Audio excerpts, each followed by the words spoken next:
if the NSA is 2, the TR for each phase encoding slope must be repeated twice. So, important, scan time equation, how to figure out scan time, you take your TR times your phase matrix times your NSA or your NEX, whichever language you guys, whichever system you're on. That's how you figure out scan time. Okay, remember, the frequency encoding, slope of the frequency encoding gradient remains the same for every TR. It's the slope of the phase encoding gradient that changes. Why does it change? To fill different lines of K-space, okay?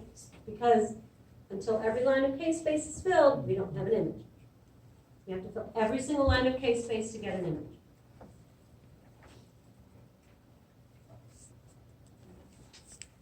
How are we? You okay? A lot of information. We good?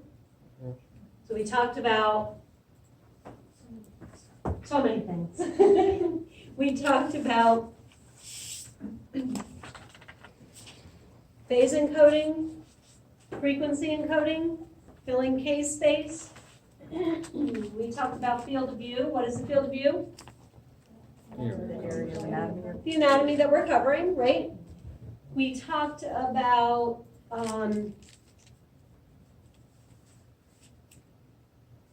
K-space has 2 axes, has phase axis, which is the vertical axis, has a frequency axis, which is the horizontal. We talked about matrix. Matrix has a lot of stuff. It has frequency encoding and phase encoding, right? First number is, second number is the phase. If we want a fine matrix, what kind of matrix will we use? A higher one, like 512 by 512, okay? The opposite of that, we talk about fine at 512 by 512. The opposite of that is called a coarse matrix. I think it's on the next set of slides that we're going to do. That's called a coarse matrix. A coarse matrix is 128 by 128, where it uses the lesser number of pixels, but those pixels are larger and you get more signal. So in order to get good spatial resolution, what kind of matrix do we want to use? A fine matrix. If we want more signal, what kind of matrix do we use? A coarse matrix. Make sense? All right.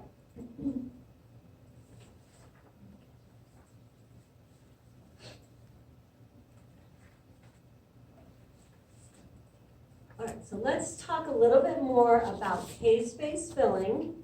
Remember how I told you that it doesn't matter how it's filled in several different ways, and it doesn't matter which way it's filled, that doesn't determine what the image is going to look like, okay?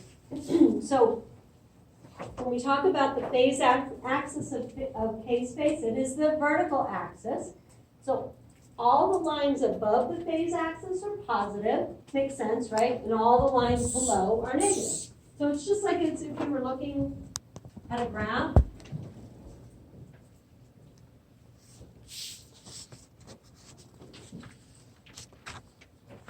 This is phase. This is frequency. So everything above this line is positive. Everything below it is negative, right? You're looking at a regular math number line.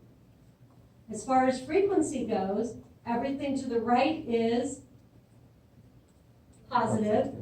Everything to the left is negative.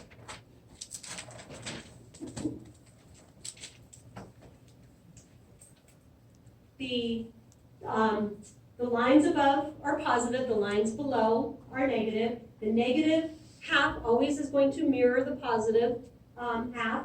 The gradient polarity will determine whether little spell check there, a positive or negative line of K-space will be filled. So again, the K-space phase axis is vertical. Everything above the line is positive, everything below is negative. The negative will mirror the positive. The lines closest to the phase axis are called the central lines. Central lines are filled with data from the shallow phase encoding gradients. Shallow phase encoding gradients have a very high signal. Central lines contain contrast data. So think of it this way, when we're talking about K-space, the center of K-space contains contrast resolution data. Okay? So central lines equal contrast. Now when we look at the outer lines that are far away from the phase axis, these outer lines are filled with steep phase encoding gradients. They have lower signal. Steep gradients, the outer lines contain your spatial resolution data. So when we're talking K-space, center of K-space is for contrast. Outer lines of K-space contain your spatial resolution data. Okay? Your steeper phase encoding gradients are your outer lines or your spatial resolution data. Your center of K-space is your shallow phase encoding steps, and they contain contrast data. Okay? Several different ways of filling K-space. It can be filled sequentially from top to bottom or from bottom to top. It can be from what we call centric, from the center out, from the outer into the central, okay? Usually, though, the center lines are filled first. So here, again, is your different methods. It can be left to right, then left to right again, left to right throughout the whole thing. It can go diagonally. It can fill left to right, down, then right to left, then left to right. Do you guys understand? It can be filled several different ways. You can start here and then fill out towards the outer. Typically when you do something like this, when you want to fill the central lines first, it's because you're looking for your contrast. So like MRAs will fill the center of K-space first to get that contrast resolution, because it's not really so much for spatial resolution when you're looking at MRA.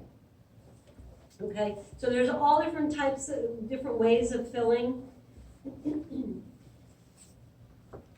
Phase axis is your vertical.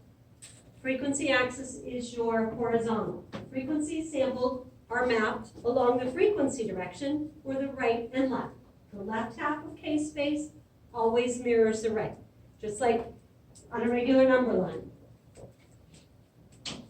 It'll go 1, 2, 3, 4, 5, right? 1, 2, 3, 4, 5. Same with this.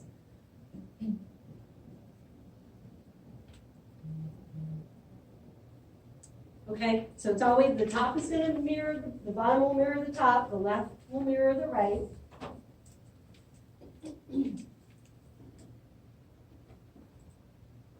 The center of the echo has the absolute strongest amplitude, the strongest signal.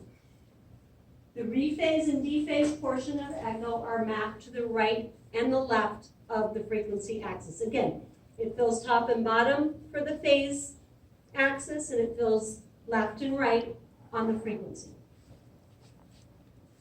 Central lines of K-space use a shallow slope. You get more contrast resolution or contrast data. The small phase shift is going to yield a very high signal. Outer lines will use the steeper slope. is a weaker signal or a larger phase shift, and that contains the spatial resolution data. Central lines of K-space for contrast. Outer lines of K-space, spatial resolution.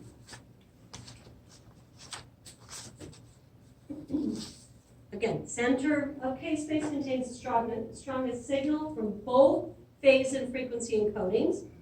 Outer portions of K-space contain data with weaker signals. Center K-space, contrast.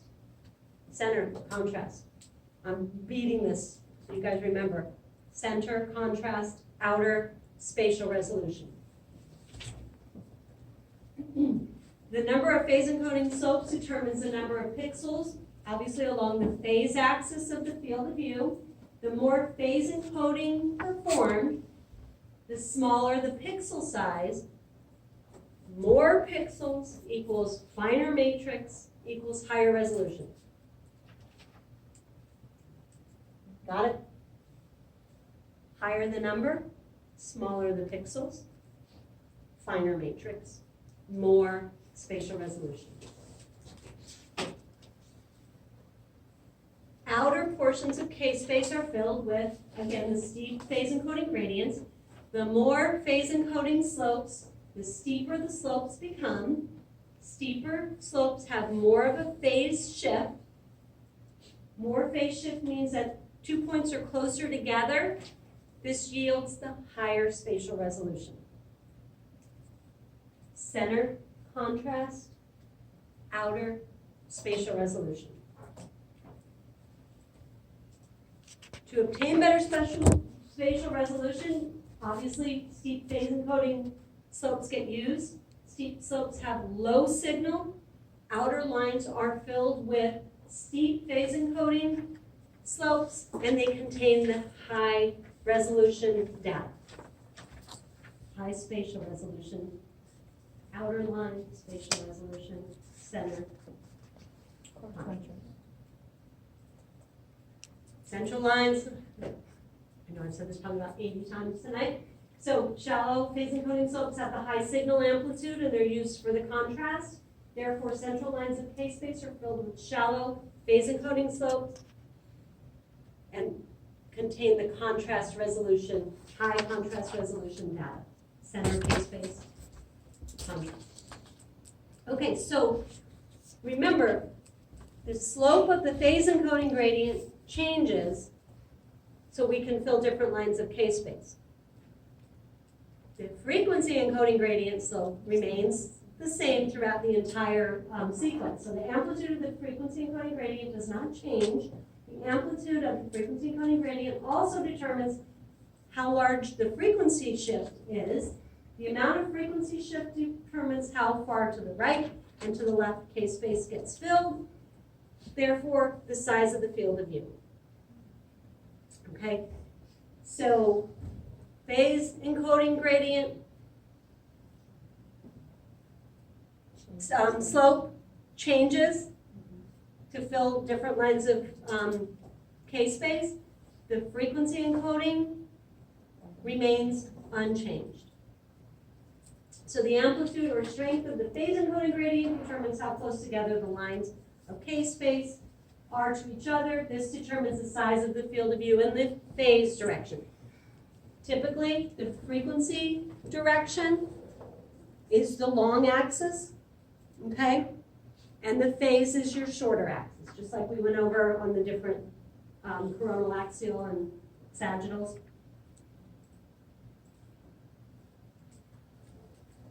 How are we? Good question. We're absorbing. We're absorbing. Absorb. Does it make more sense? I know some of the stuff we went over it pertained obviously to MRI, but it was a little more explanation of what you guys are seeing as far as TR and time and acquisitions, number of excitations, number of signals. Trust me, it's all going to come together. Eventually. Before the boards? Before the board, yes. It should start coming together around March, probably around March. The beginning of next semester, we're gonna really pick apart parameters, which is gonna help you guys tremendously. This first semester was getting your feet wet, learning how an actual MRI image is obtained. From the whole sitting here in the classroom and what our spins are doing to introducing a patient to the static magnetic field, to aligning protons, canceling protons, flipping protons. Okay, so that's what this semester was about, getting your feet wet. So at the end of this semester, which is pretty much now, you guys know safety. You should have safety. That's like, forget it. Close your eyes and it happens, okay? How an image is formed. You guys have learned, you should be learning in clinic, basic setup of the patient, positioning, coils,